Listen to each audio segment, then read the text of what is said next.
Awesome. So, welcome to another episode of Advertising Alpha. And just a quick background as to why we call it alpha. So, it's using the finance term for alpha. So, just basically a measure in how well an investment strategy, trader, or portfolio manager performs relative to a benchmark or the market. And the idea here is like, what is the alpha around performance marketing, performance advertising? And so, one thing that I've learned a lot in the last couple of years is there is a big lever with conversion rate optimization, a lot of time for us, specifically on product pages. So that's why we have Connor here today. And he, with MoreConversions, has over 10 years of experience in e-commerce, has built 2 8-figure brands of his own, and has driven over $100 million in revenue and results for his clients over the years. So now he owns MoreConversions, a conversion rate optimization agency for e-commerce brands. And he's taking the lessons, strategies, and processes he's learned over the years to help great brands unlock profitability and scale. So super pumped to have you here. I know you have a lot of great insights around CRO. So I guess with that, we'll kind of hop into questions. But thanks for the intro. My dog just tried to join us here. All right, there you go.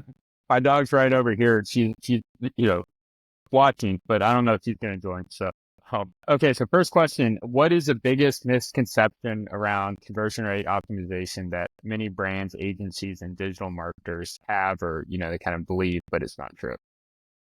Good question. Biggest misconception. I would say the most prominent one that we sort of keep coming across, and it's actually a question that when we talk to a lot of brands, the majority of them ask us this question. The question is, how long do you do conversion rate optimization before you maximize the benefits of it? So I think the misconception is that most people think that CRO is something that it's sort of like a one and done, where you go and you fix the website and you optimize it and you make it look good, and then that's it, and you're sort of set for the next 2, 3, 4, 5 years.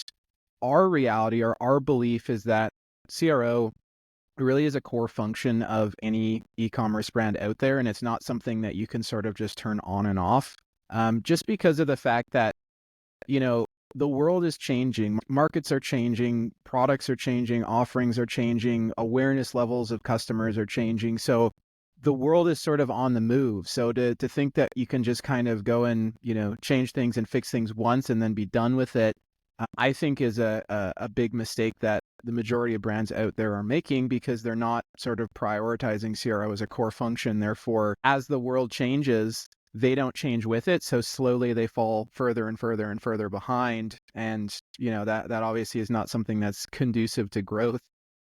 Yep.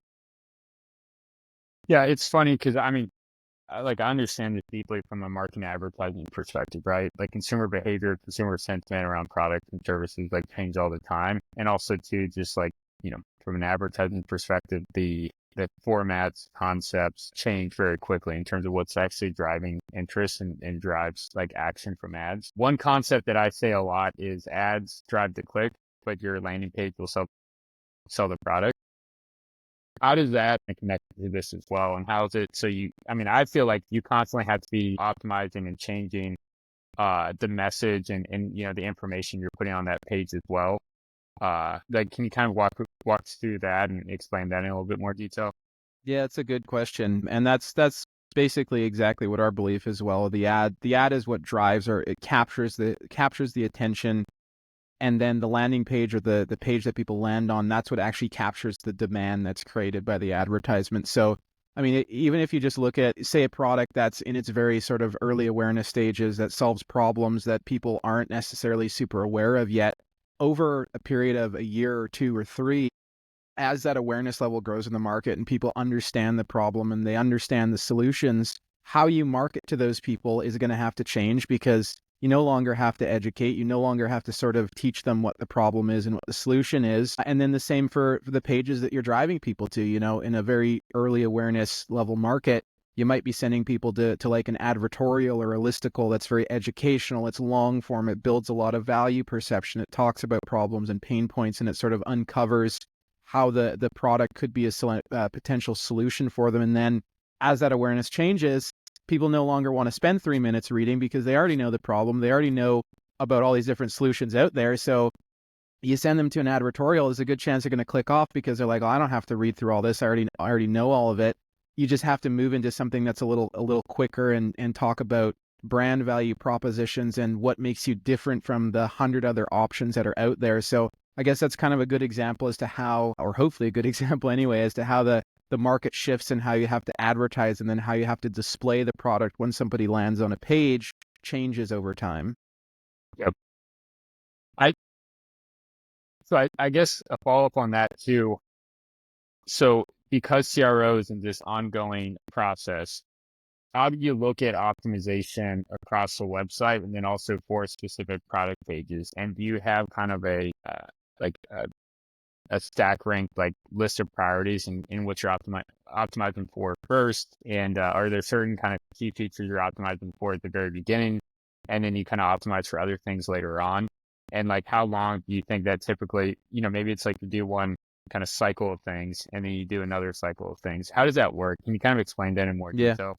Yeah, for sure. That's a good question. Very, very important one. So first thing I'll say is what we do with each brand and how sort of the order that we do it in is entirely unique to the brand. Like there's no real sort of like one clear cut way of doing things. You really have to understand first off, I mean, there was a process that is repeated. It's number one, analyze the business, analyze the data that you have available so you can identify what a potential constraint would be that's holding back the business from growing. So I'll give you an example.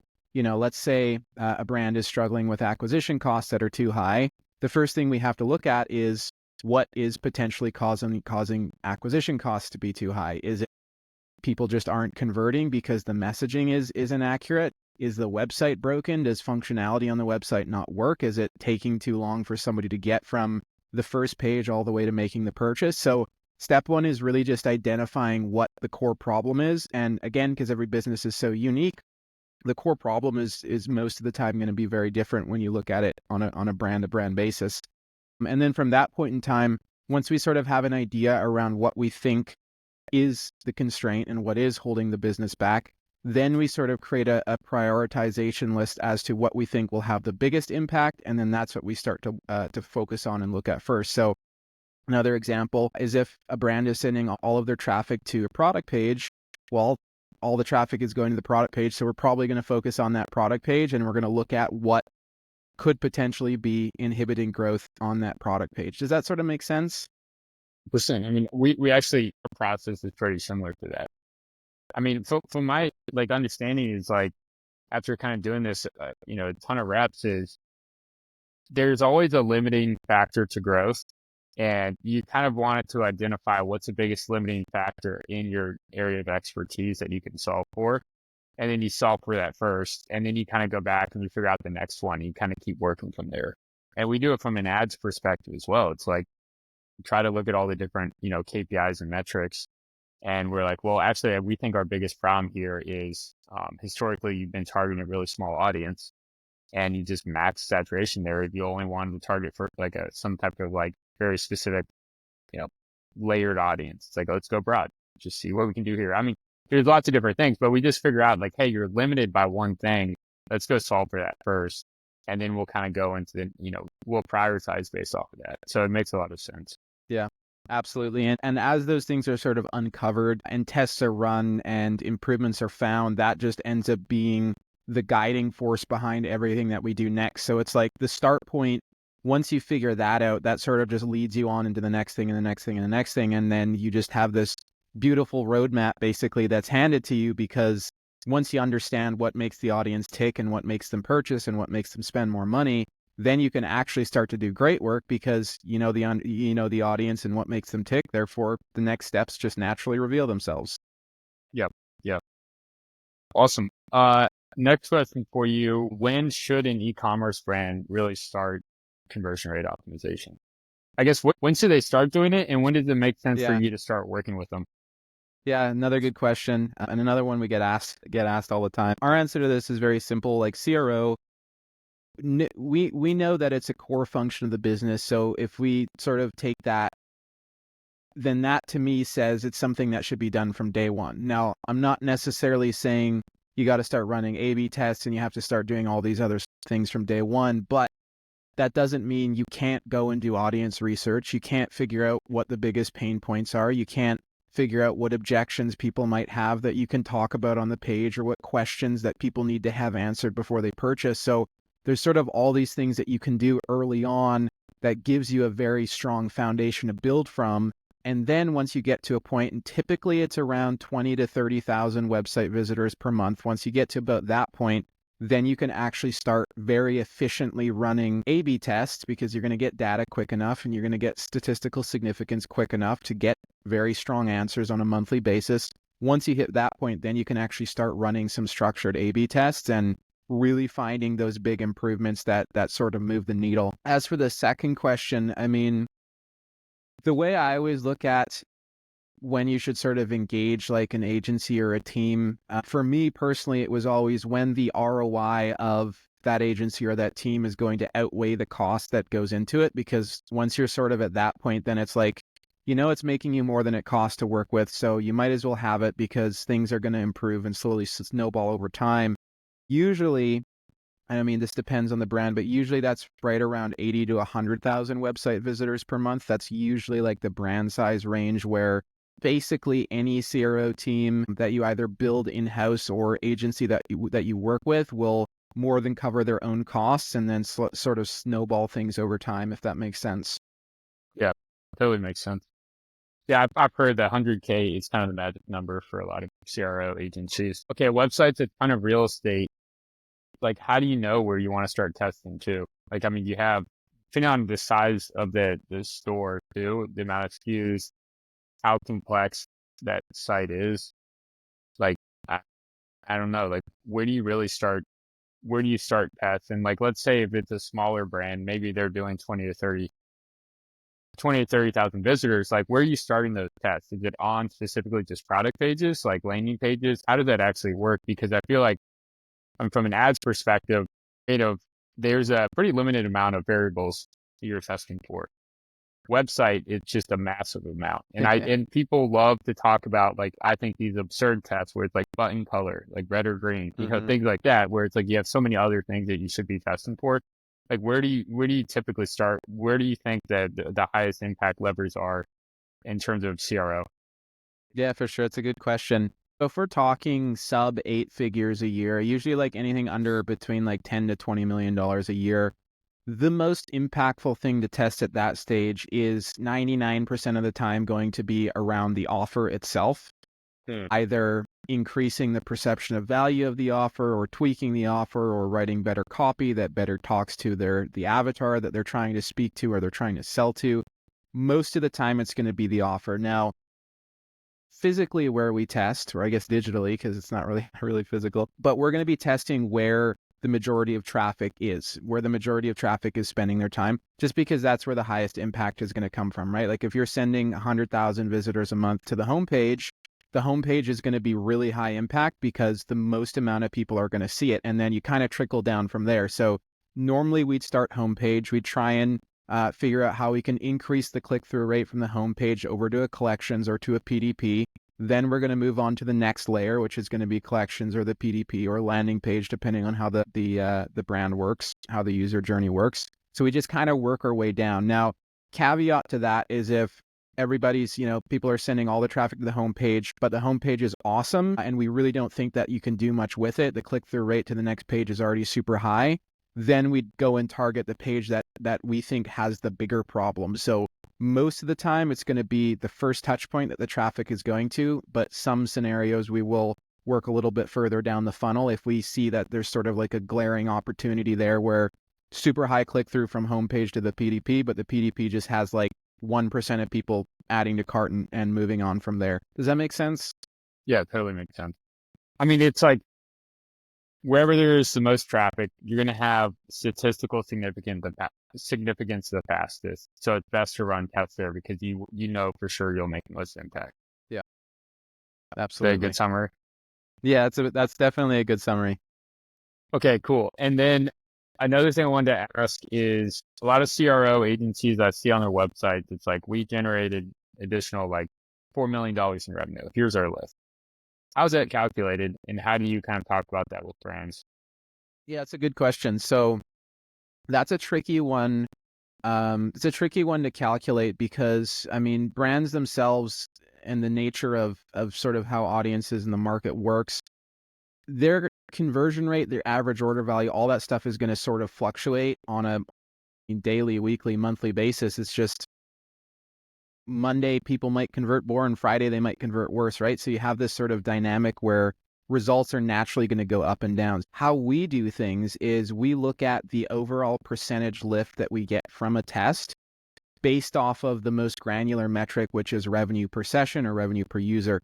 That is essentially just a mathematical equation of how much revenue generated divided by the amount of people who visited the website. So gives us sort of the most granular lifts. If we run a test and we see, okay, we increased the average we increase the revenue per user by 23 cents, for example. How we track that from that point onwards is, okay, if they got 100,000 sessions to this page, we know we got a 23-cent lift per session.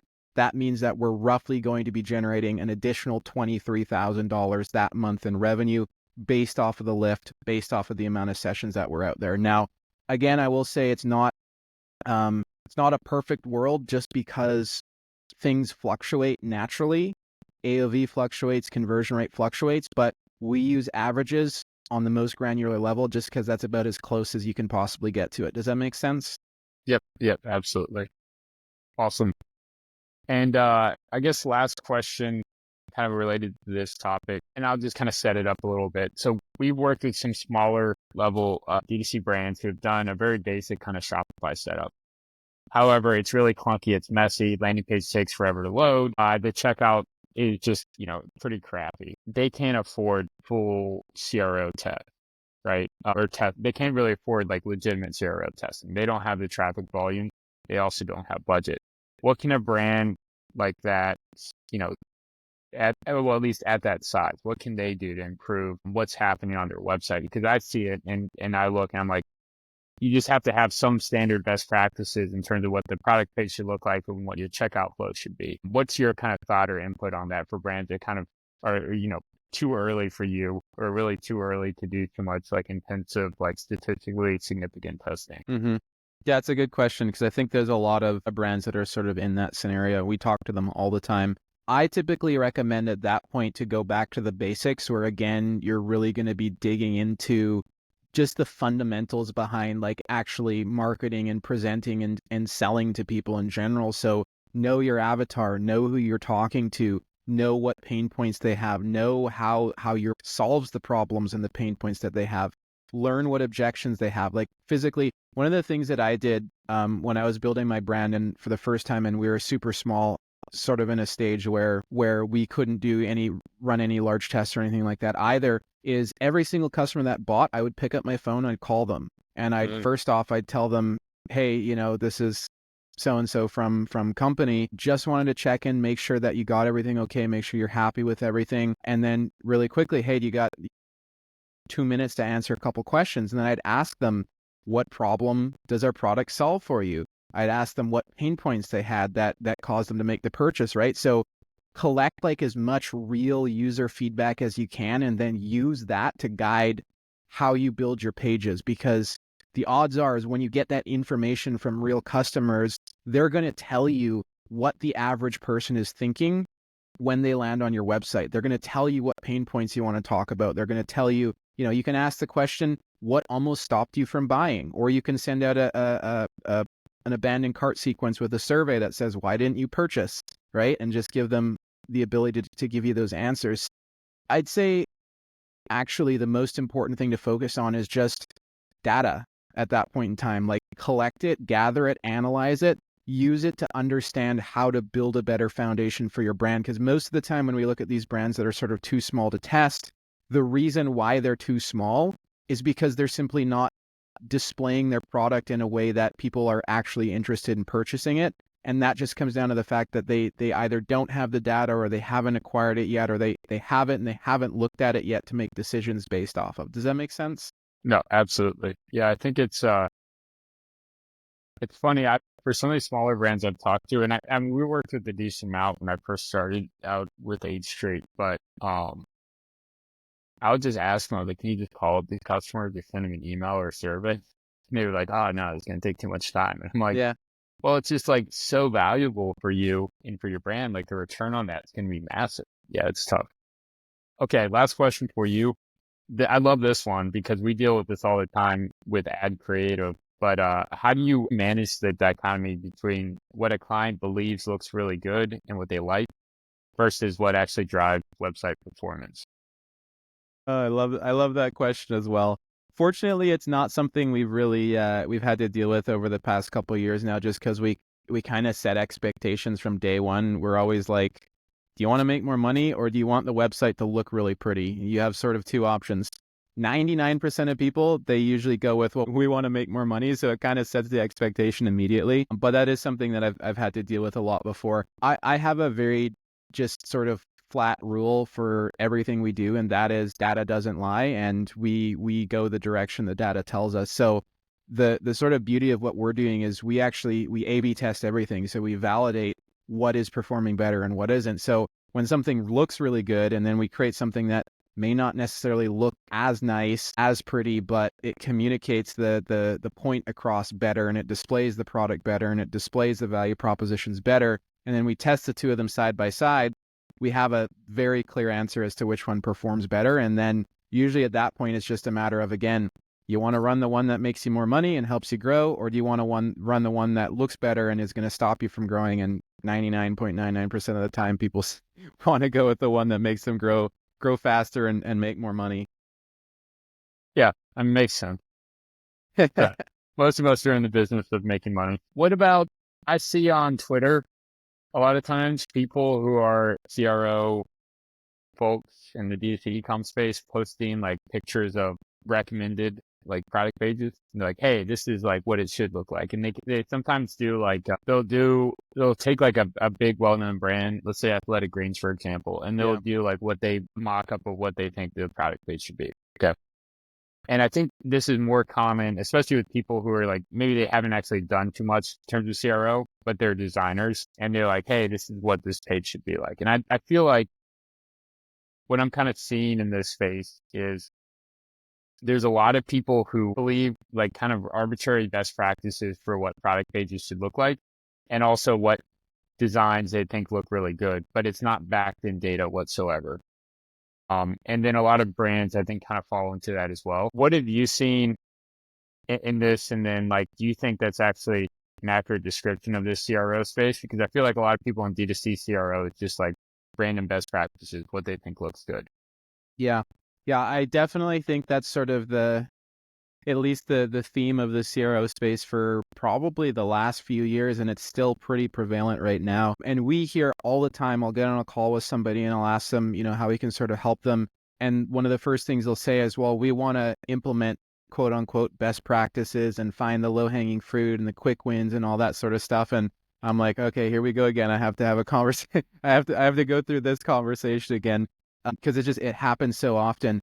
The one thing I'll say is like, I think best practices, I use air quotations, best practices, they're one of the most dangerous things that you can sort of implement as an e-commerce brand. And the reason why I say dangerous is because a lot of brands will see these like really nice redesigns. They'll see these best practices, these low-hanging fruit and all these sort of things. And while they're not necessarily bad on the surface, what happens is they'll go talk to their designer and the developer and they'll say, hey, let's implement this now. And they'll go and implement it. And then 2 weeks later, their conversion rate will be down 20%. They won't understand why.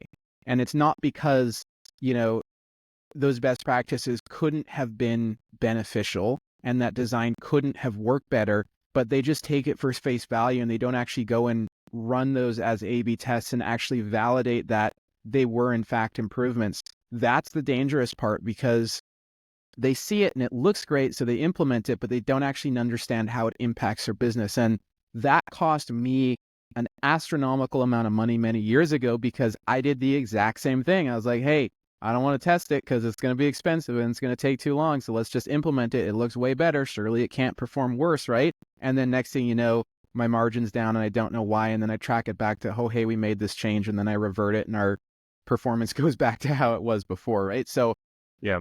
I don't think they're inherently bad by any means, but the problem is brands are so unique every brand is so unique. The story behind it, the product, the offer, the problems that are being solved. So there is no one right way of doing things. Best practices can help, but you still want to test them and actually make sure that they're helping you and not hurting you. Because the worst thing that you can do is make a change on the website, not know that it's hurting you for 6 months, and you lose $400,000 in revenue that you could have had if you just ran the A/B test the first time. Yep. Yeah, makes sense. What tools do you use? Like, what do you guys use in the agency? What tools have you found to be pretty helpful in the CRO space? Yeah, it's a good question. So there's a few of them. So we use convert.com for A/B testing, all of our A/B tests right now. It's a pretty good tool, easy to set up. That's just how we actually run the A/B tests and sort of track everything. And then we use Microsoft Clarity for heat map. If you don't use a heat map, go and install it. It's literally free and it takes you 2 minutes to do. And the amount of insights and data that you gain from heat map data in particular is like there's it's priceless. There's so much value in it. Just having a heat map installed on your website and just looking at that data on a monthly basis, it will be hard for you not to make more money if you just have that. And then third, we also like to use survey software. So something like MoreConversions, for example, post-purchase surveys. When somebody makes a purchase, we immediately hit them with 2-3 questions. And then we sort of take those answers and we use them to build better pages. So one of the questions we love to ask is like, what almost made you not purchase? People will not surprisingly, they'll tell you what the exact answer is. And then if you have 80% of people, saying your page took too long to load, well, then you should probably go and work on making your page load a little bit faster. Or if they say, hey, there's this specific piece of information I couldn't find an answer to, should probably go and put that on the page, right? So those are really the 3 core software that we or tools that we use right now. Yeah, awesome. Yeah, what was that question again? Is what almost made you not purchase? Yeah, it's a great question. Super direct. Oh yeah, Yeah. it's funny because I used to be very hesitant on being direct with questions before, but the reality of the situation is like people want the experience of buying from you to be better. So if you just ask them direct questions, they'll give you direct answers. Like we've had people say like your product and your offer sucks. And we're like, fantastic. Thank you for saying that. Let's go work on improving the product and the offer. And then we do that. And then more people start buying. If you want answers, just ask direct questions. Yeah, it's great. It's great insight. Took Very me obvious, 7 years. but yeah. It took me 7 years to ask the obvious questions that I tried to find a million different ways of getting the answers to instead of just asking it directly. Yeah. Well, yeah, at least you landed in the right place, Well, awesome. Thanks. I mean, that's all the questions I have for you. I guess, is there anything else you want to say or any other insights you want to share before we wrap up?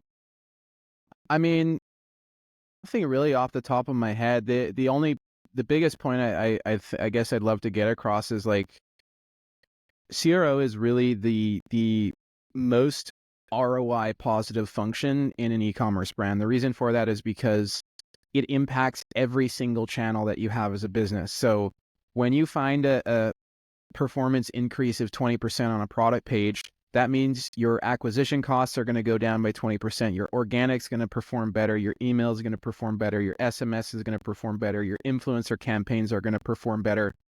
One of the reasons why we got into this space was so we can sort of build more education around it, because it was wildly impactful for me and my own businesses, and it's been wildly impactful for the brands that we work with. So spend more time learning about it and just start doing it, because there's nothing that you can do in an e-commerce brand, at least from my opinion, my perspective, there's nothing you can do that has a higher ROI than conversion rate optimization.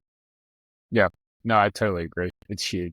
And I understand that from an advertising perspective. It's like you do all you can to get the most efficient traffic, but once they hit the website, it's a different story. Yeah. Yeah.